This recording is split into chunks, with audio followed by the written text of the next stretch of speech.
అంటున్నారని వచ్చేసామండి. ఇక రాజమండ్రి పై నుంచి రైలు కింద నుంచి లండన్ నుంచి లడికిన రాత్రి వచ్చేసానండి. నేను వస్తా జరగాలి మీ కోరికని గుమ్మడికాయ అంత బంగారాన్ని తీసుకొస్తుంటే కుక్క ముట్టుకోకుండా కుక్క తోక ముట్టుకుంది విజయవాడ బస్ స్టాండ్. కుక్క తోక ముట్టుకున్న బంగారం అన్ని మీరు ముట్టుకుంటారా లేదని 7 పాలేళ్ళు పెట్టించేసి ఏట్లో పడేపించానండి. 3 కోట్లు తీసుకెళ్లి మురికాలలో పడేశాను.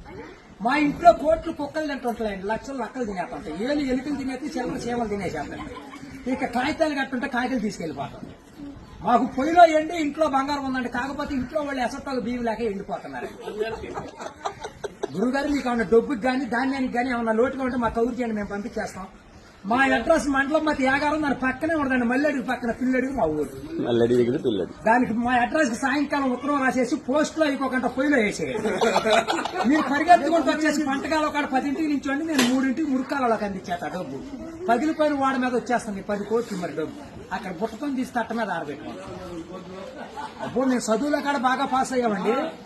నేను చదువు సంకల వరకు చదివానండి, గుడుంతాలు గుండెల్లాగా వచ్చేసి పాఠాలు పాదాల వరకు వచ్చేస్తే ఇంగ్లీష్ ఈదులు అమ్మడ పరిగెట్టేసి చదువు ఎక్కువైపోయి అబ్బాయి గారి సంతకం పెడతాం మర్చిపోయాను. సోనియా గాంధీ గారి దగ్గరికి ఉద్యోగం అడిగానండి. రాత్రి రాజీవ్ గాంధీ గారు రాసిచ్చారు ఈ ఊళ్ళో ఉద్యోగం అయితే సంతకాలు చేసే పని ఉన్నది. ఈ ఊళ్ళో ఉద్యోగం రాసాక ఒక పని దొరికిందండి. ఈ మధ్యన ముసలంతా ఉండకూడదని పొద్దున్న మా డిపార్ట్మెంట్కి ఆర్డర్ వచ్చింది. ముసలు ఉన్న కాడి నుంచి అత్తాకోడళ్ళు పోట్లాడుకుంటున్నారు. అత్తలు అడుగులో పడిపోతుంది, కోళ్ళు వచ్చి